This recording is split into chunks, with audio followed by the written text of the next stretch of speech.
You are listening to Latinx America, a podcast focused on highlighting catalysts who are using, leveraging, or creating technology to help our community achieve more. With your host, Adriana Flores Ragade. Our guest today is Dr. Maria Hernandez. She's an entrepreneur and active in the Latinx community, and she focuses on diversity and inclusion. She is the co-founder of Latina Vida, a nonprofit dedicated to inspiring the next generation of Latina executives. She also consults on diversity, inclusion, and health equity to address the health disparities that impact vulnerable populations.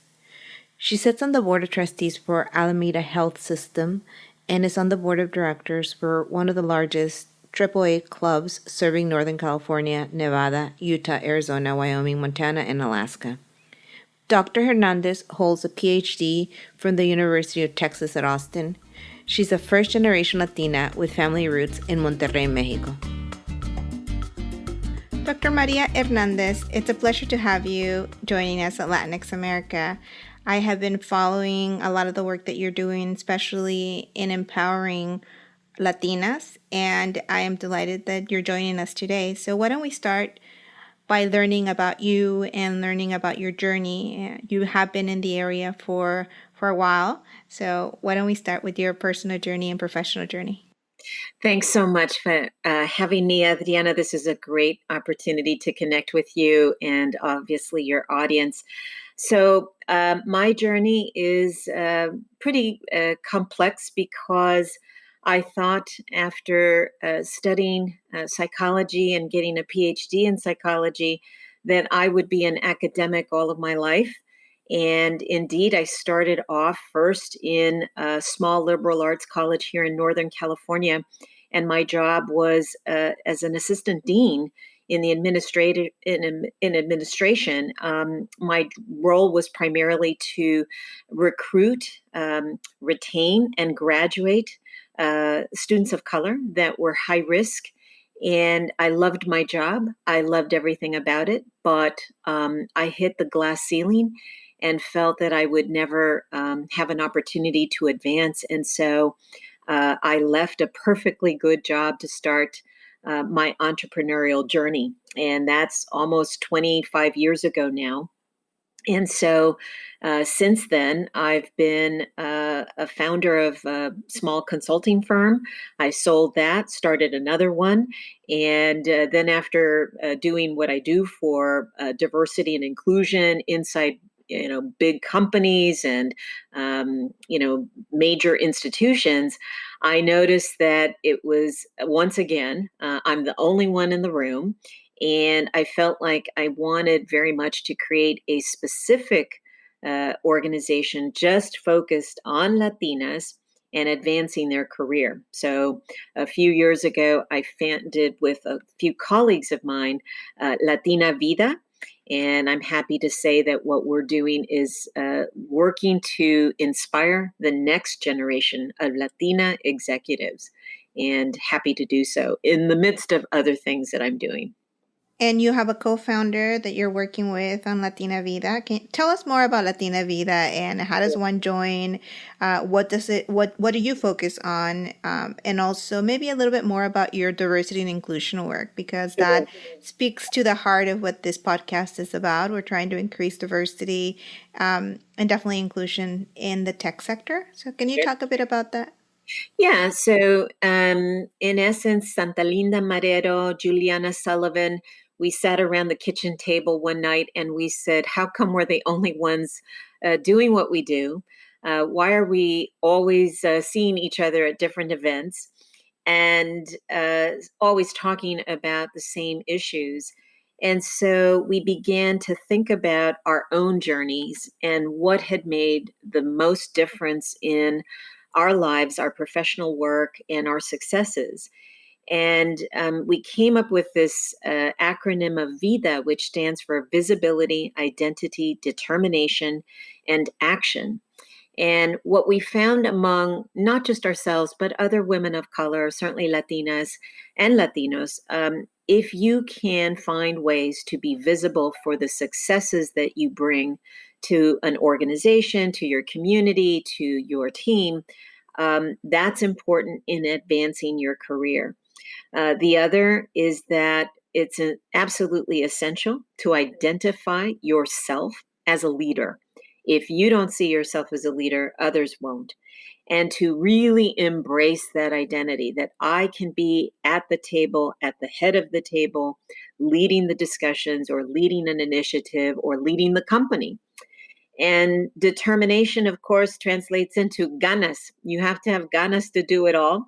You have to be very tenacious and very focused about what you want to do in your career to advance.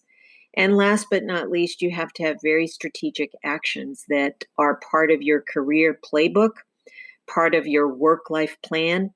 You need a vision to make all of this come to fruition. And so I think once we came up with this fun acronym, we started to look at different things we could do to support women who were early in their careers. And that's workshops, mentoring. We also have a podcast. It's called Latina Vida 360. We also are going to launch this coming year, workshops online that people can subscribe to.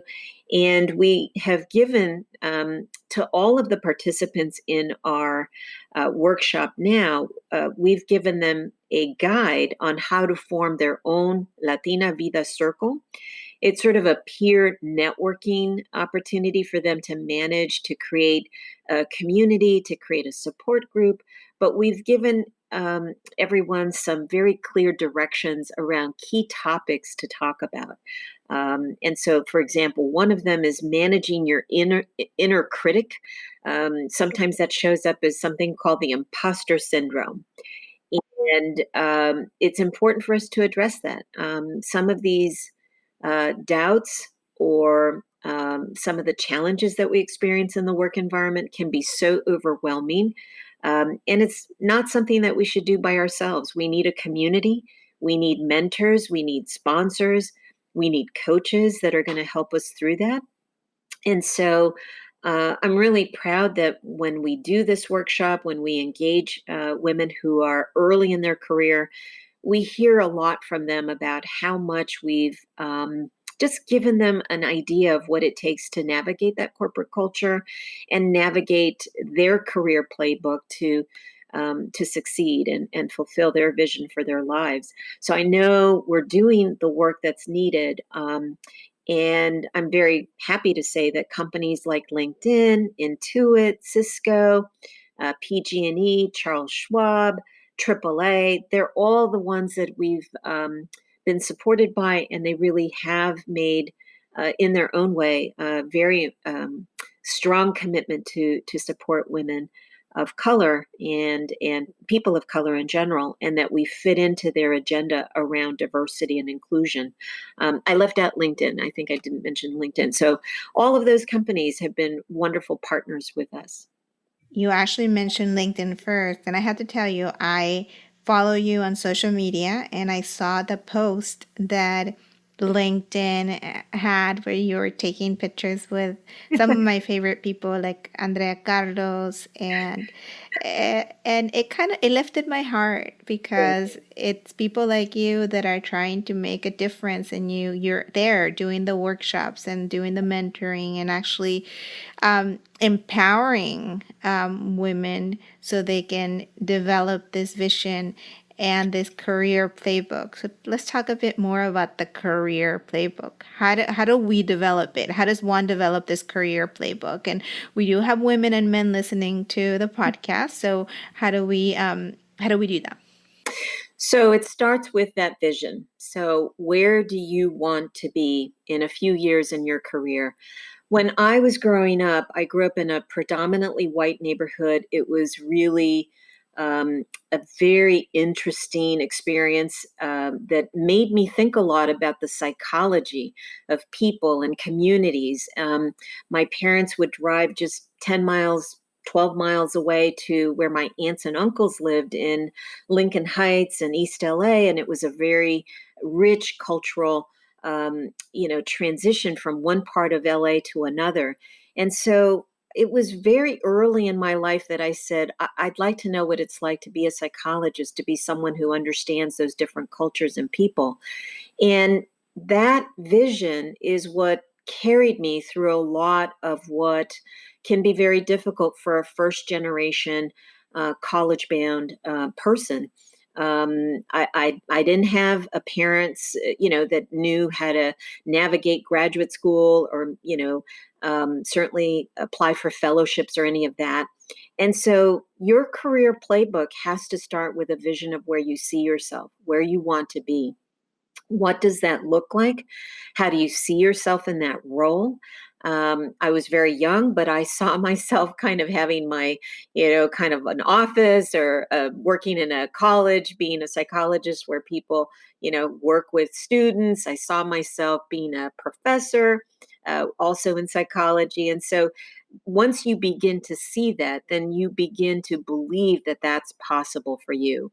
But the next step is something very concrete, and that is that you need to break down those big steps that you're going to take into small, bite sized actions that you can take each year to get to that vision.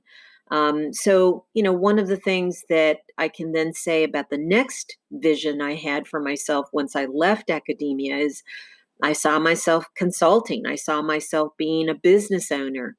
And yet, I have to tell you, I was pretty shy. I didn't feel like I was that much of an extrovert. Public speaking was not easy.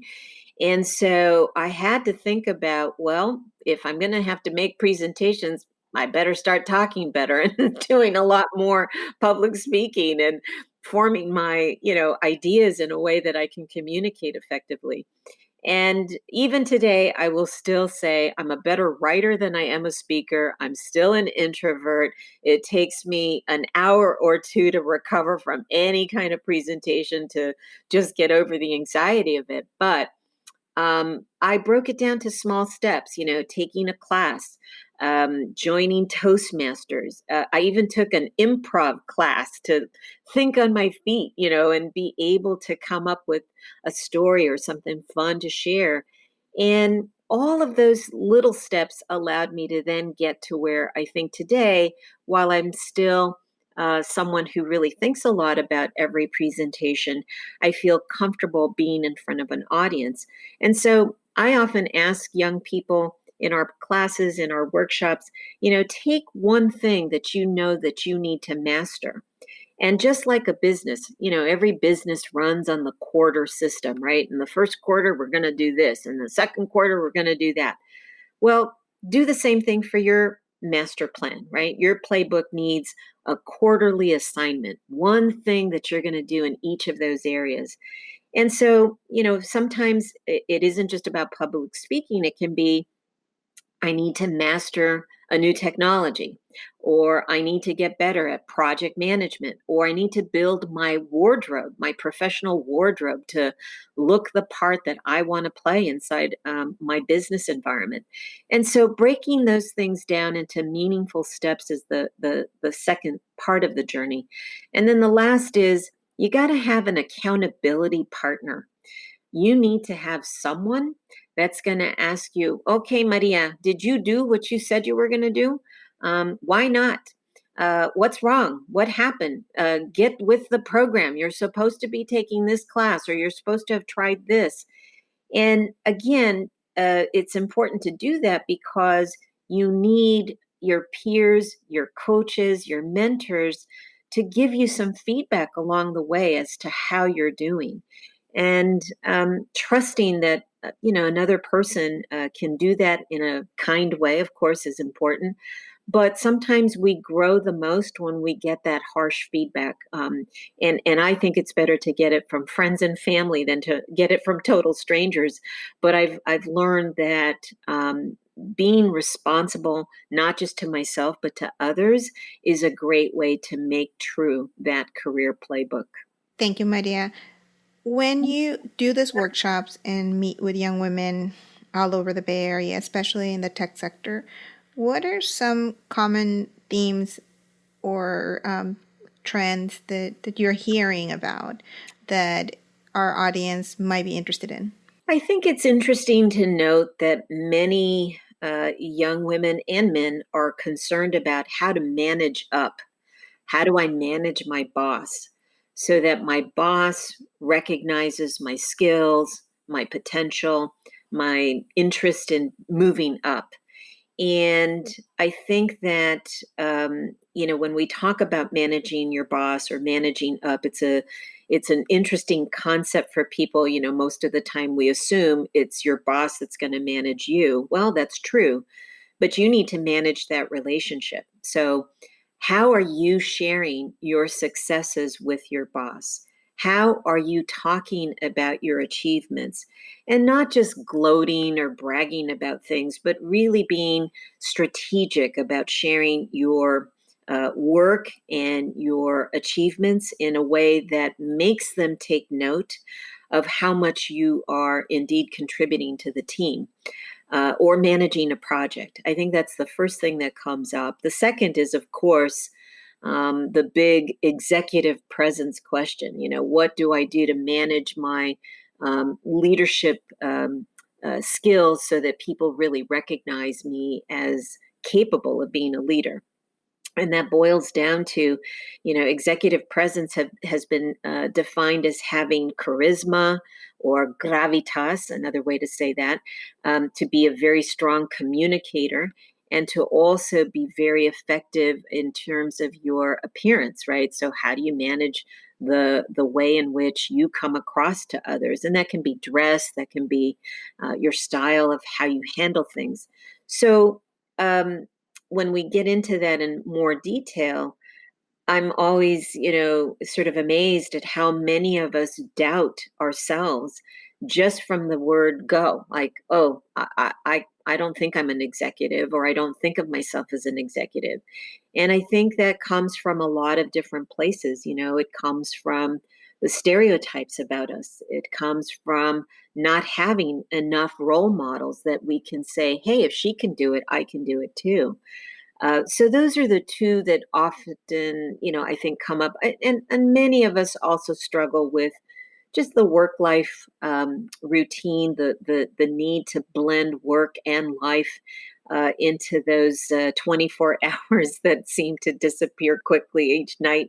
I know it's a struggle to have so many different things that we want to do and just take care of ourselves. That we often say you can do it all, but you can't do it all at once.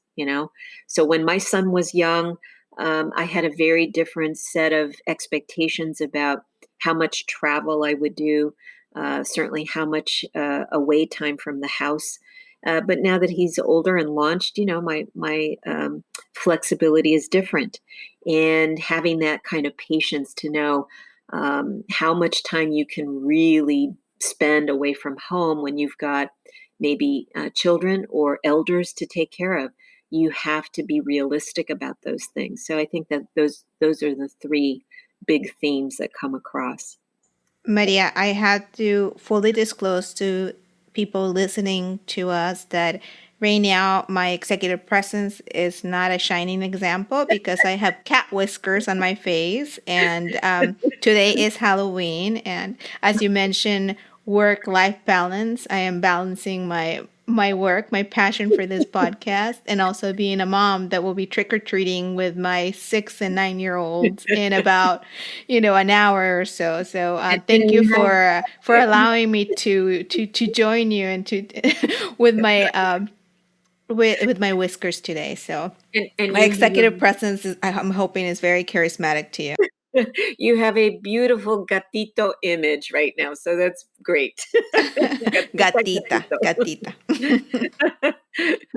Well, let's continue. How do we solve the diversity and inclusion problem right now, or the diversity and inclusion gaps, given what we know about the state of affairs for Latinx here in not just in the Valley, but also just throughout the country? What are your thoughts? So I think that everyone has basically summarized the challenge as either a pipeline problem, so there are not enough of us, which I don't firmly believe at all, or it's a culture issue inside the organizations.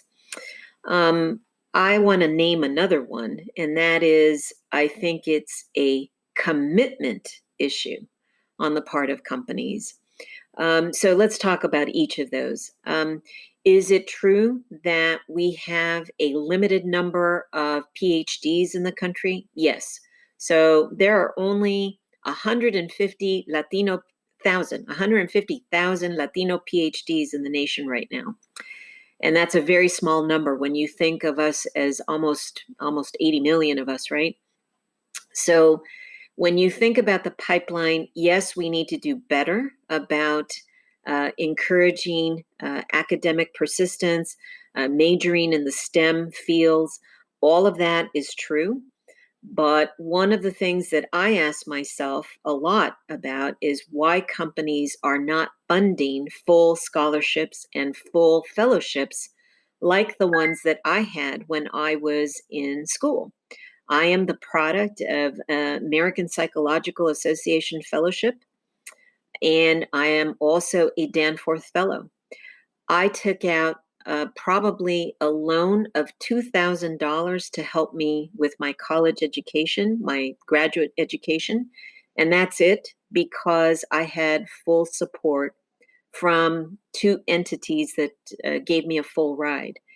And with the cost of college today, with the expense that this is, we need to have more corporations basically say, here is, a pot of money that's going to be dedicated just to fund really smart, bright young people who belong in school and need to go to school and just can't do it because of the financial burden. So that's number one. The pipeline issue can be a challenge, but we can fix that if people have the commitment to absolutely invest in young people who show the potential for great things in their future. When it comes to culture, organizations have their own unique culture, and many are very committed to make their culture as inclusive as possible. I would say that they do need more of a commitment around holding executive leaders responsible for being inclusive. So it is absolutely known that we all want to work with people who are just like us. That's human nature. So if you're white men, if you are white women, your tendency is going to be to look for people who are just like you. And since they're in the majority, that just perpetuates this constant preference for people who are just like them. That's just normal. So to create the culture around a culture of inclusion, we have to see more of a commitment by executives to do what doesn't feel necessarily comfortable, and that is to try to engage with people who are different from them, to invite them to be part of their succession plans, part of their developmental plans, so that they groom and develop a really diverse set of individuals. I think that you cannot just go by, a company's website. You can't just go by a company's, awards around diversity and inclusion. You have to look at their real numbers and what they actually have been able to accomplish. And more companies like LinkedIn, like Google, like Apple, and others are beginning to publish what their numbers look like. And they're admitting that they need to do better, and they are investing in things that create that culture that we're talking about. But I still would say, it's making the commitment from a financial standpoint to invest in students, improve the pipeline, and making an investment among leaders to absolutely be held accountable to inclusive leader behaviors. So those are the things that I would put a lot of focus on. If I could wave a magic wand for everybody listening and trying to figure this stuff out. So the call to action for the allies out there is putting your money or advocating that your company places an emphasis, especially when giving out money, on those programs, such as scholarship programs, that we know will move the needle, and making a commitment. And I hope that everyone listening can make a commitment to reach out to someone. You can do it through LinkedIn. You can do it through, now we have all kinds of social media platforms. Right. So you can show someone that you care, and you care about their career path. And I think women have been really good about, building this momentum in the past, I would say 10 years or so, especially in tech.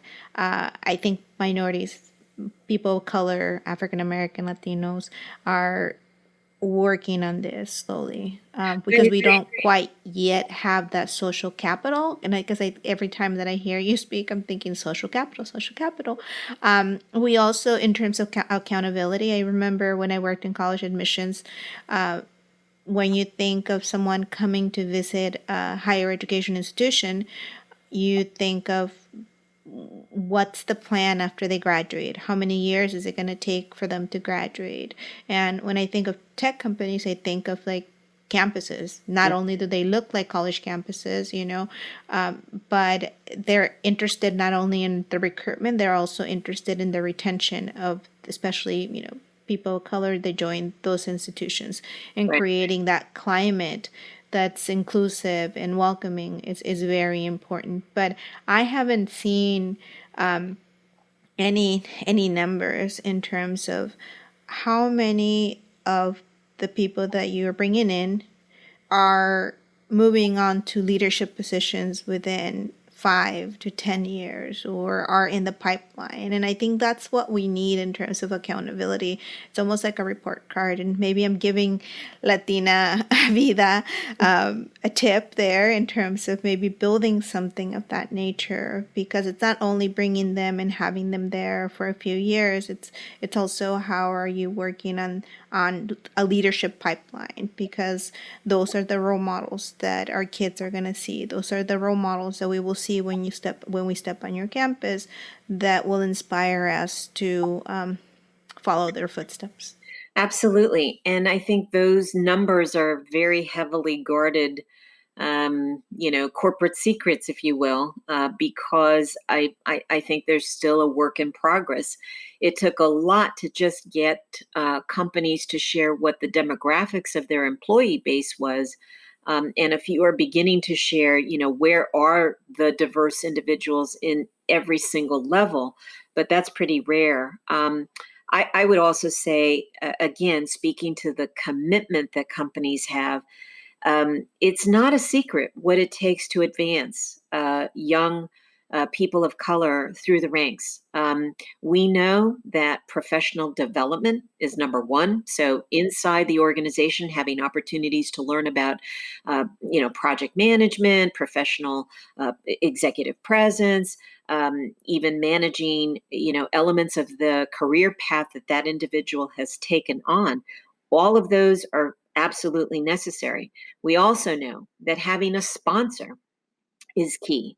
And some organizations have professionally developed programs around, creating sponsors for new hires, or what are called high potentials, so that they indeed advance in the company. The other is giving people the benefit of having flex time. I know that seems pretty common for us here in the Valley, but that's not necessarily something that you see in the nation as a whole. And so the people who need to flex, taking care of kids or taking care of elders, having that option is a big factor in retention and success as well. And last but not least, again, the education piece. So companies that give people a chance to go to school and have tuition reimbursement, those are important elements of both retaining those employees and advancing them. And I think companies have already heard all of this before, but I'm always still amazed that every so often you still hear about people asking the question, well, what does it really take to advance Latinas? Or what does, it's like, okay, let me play the tape for you, because I just heard it, so many times before. And why is this new? This is, again, a matter of making sure people continue to advocate for these kinds of benefits and continue to advocate for those opportunities and hold these companies accountable to what are known factors of success for women and people of color to thrive in the industry. Thank you, Maria. Let's go back to your personal story and personal journey and people that have influenced you the most and why. Who has shaped you, either professionally or personally? And also, are there people that you currently follow that you suggest we might want to follow, either on social media or maybe if they have a book out that we should be reading some books to help us move forward?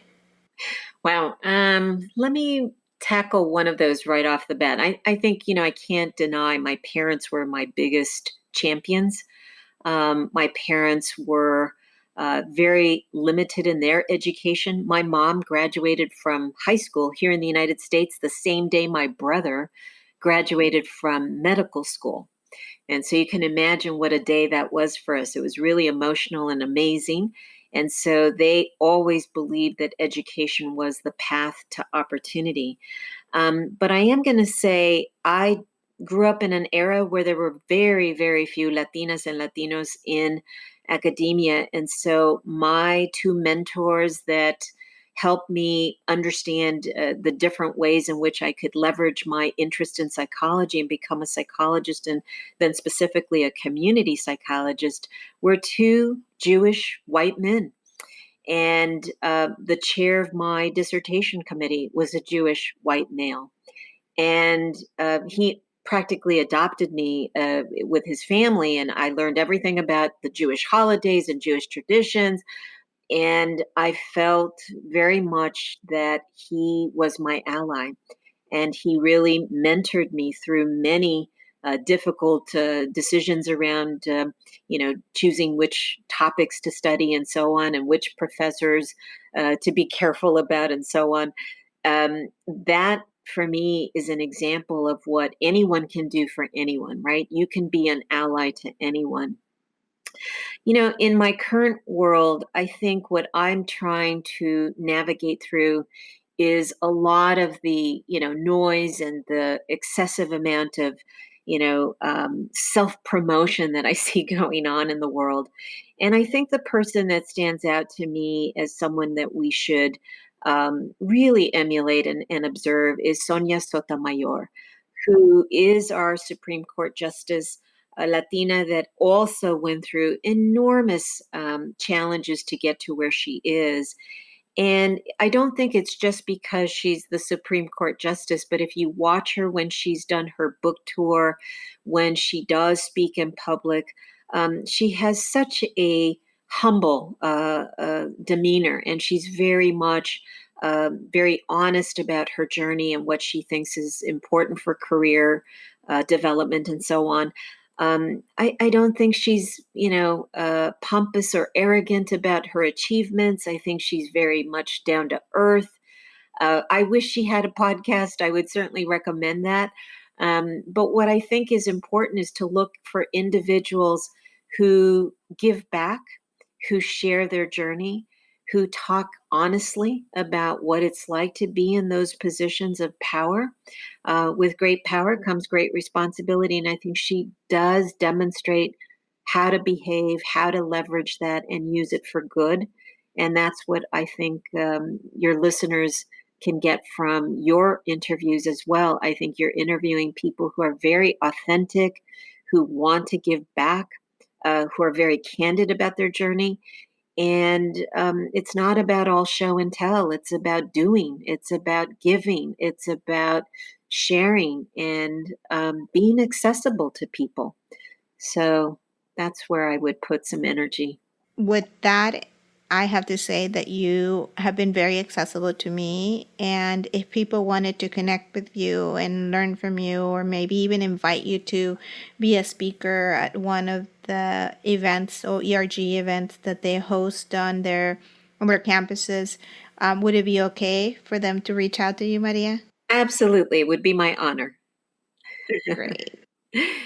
And I'll give an email. It's info@latinavida.org. How about that? Perfect. And I'll make sure that we also include it on the note pages of the podcast. So if people want to access your contact information there, they'll be able to do so as well. Well, Thank you. finally, my last two questions. What is your next play? And is there advice that you want to leave our audience with that you wish maybe someone would have given you at some point in your career, whether it was in the when you were on top or when you were having one of those, down imposter syndrome type of moments? Um, yeah, I think the message that I would give my younger self is stop worrying so much. Stop fearing so much about what's around the corner. I think that because I did have such a different experience from other people around me. I felt I stood out. I felt I was certainly lacking in some of the information that they had access to, and I felt very scared at times about my future. And, the fact is, si se puede is true. You can get things done. You can conquer things. And you don't have to do it alone. That's probably the corollary to stop worrying, ask for help, ask for guidance, ask for support, because there are good people in this world who will help you. You need to know how to help others in order to receive help as well. And I think that humbleness is important when you're, in your life trying to figure out what to do. Um, I also think that one of the hardest things is to know what to do next when you've had a lot of really good experiences. But I will go out there and say it publicly. I'm actually in a class right now for screenwriting. And I want to write a story about the Latinas that I've encountered in my life who've really been just phenomenal people, people who have done great things and have just left a dent in their world. And I want to tell that through stories and fiction, because sometimes fiction is another way to tell the truth about the world. So I'm writing, and I have a fun little screenplay that's called Simon Says, but it's about a Latina named Simona. And so she walks around with a lot of confidence and a lot of excitement about her world of work in advertising. And I won't spoil it for you, but it's turning out to be a really fun project. If it never gets made, that's okay. But I will share that with you. That love to write, love to create, and so that's what I'm going to do next. So, for those of you listening that have connections to the movie industry, um, to the film industry, please also reach out to Maria. I look forward to going to the screening, to the grand opening.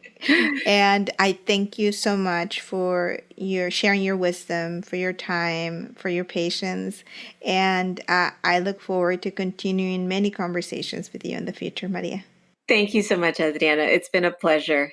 And I wish you much success with your podcast. A ti también. I hope you enjoyed the conversation with Maria. She is full of information, and her connections here in Silicon Valley and in other parts of the country have really allowed her to cultivate this strong network, not just of Latinas, but of different members of our community that come together and support one another. So now let's move on to our tech vocabulary term of the episode, which is inclusion.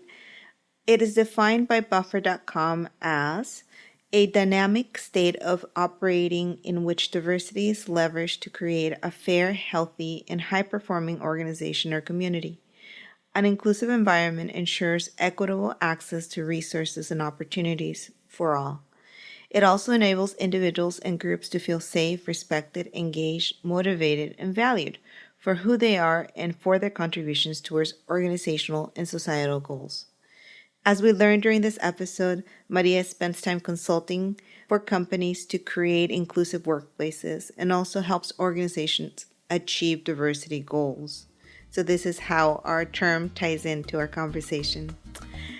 Please don't forget to rate our podcast and send any feedback you would like us to consider to make this a better listening experience for you. Thanks for joining us today. Don't forget to follow us on Facebook at Latinx America and on Twitter at America Latinx, or email any questions or ideas to latinxamerica@gmail.com. Gracias y hasta la próxima semana.